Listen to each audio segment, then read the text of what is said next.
everyone, and today is another reaction video, and welcome back to my channel.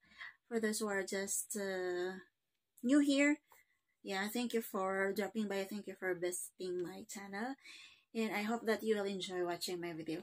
Alright, so this video is about a commercial, yan, a very famous commercial of beverage.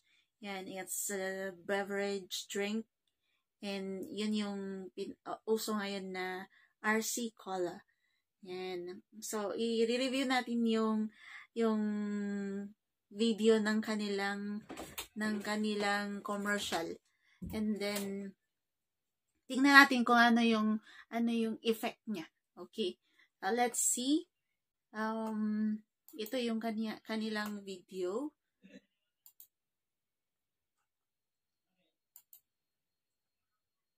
Ayan. So, ayan. Si tita galing sa birthday-han. Diba?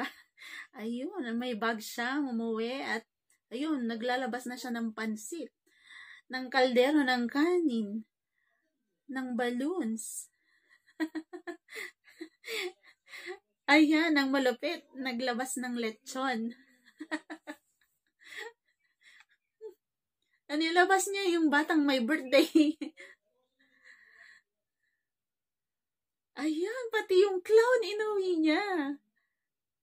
Oh my gosh. Yung entertainer, yung kumakanta sa yung kumakanta. Yung clown, yung kumakanta. Ayan.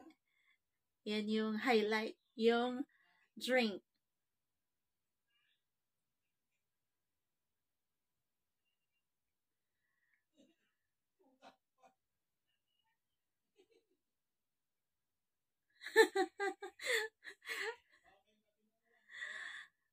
Actually, nung una pa lang na mapanood ko yung commercial na to, sobrang tawang-tawa ako kasi, di ba yung, ayan o, yung video.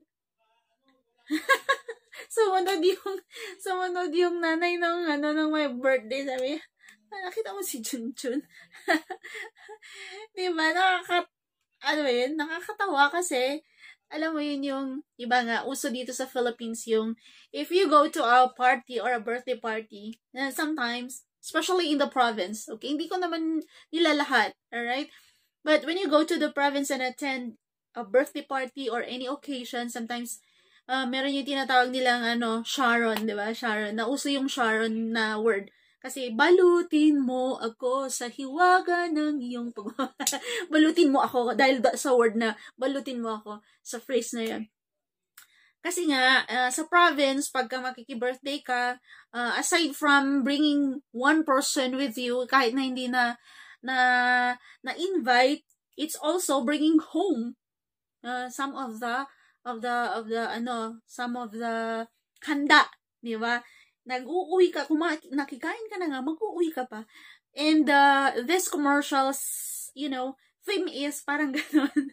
Naki-birthday si tita, tapos, ayun, may dala-dalang basket, naglagay na siya doon ng lahat ng handa.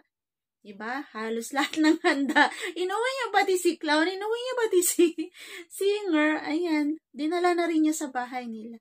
Yun yung, and of course, the highlight is the RC Cola.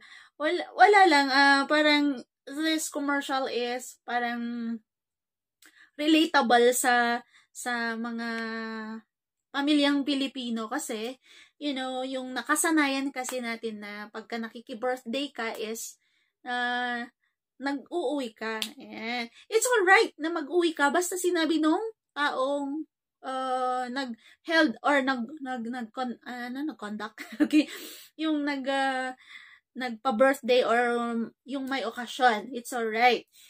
Kung magbibigay sila ng you bring it, okay, but kung ikaw mismo yung magsasabi na mag-uwi nga ako, or the worst, minsan sinisiksik mo dun sa lalagyan mo, which is hindi maganda, di ba?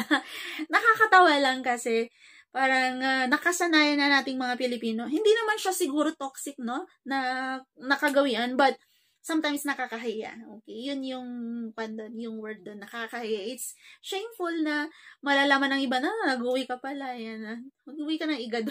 Igado. Okay. So, yun lang po. Nakakatuwa. Hindi nakakatawa. Nakakatuwa ang commercial na ito kasi na-attract niya yung ano ng mga audience kasi nga it's about the Filipino hindi naman siya culture, pero nakagawi yan. Parehas din yata yun, di ba? Anyway, sobra akong natawa nung una. Kaya hindi na ako masyadong tumawa ngayon. Siguro dun sa mga first time ulit makapanood, natutuwa sila. But then, anyway, I give this commercial 2 thumbs up kasi talagang na-gain niya yung attention ng mga viewers.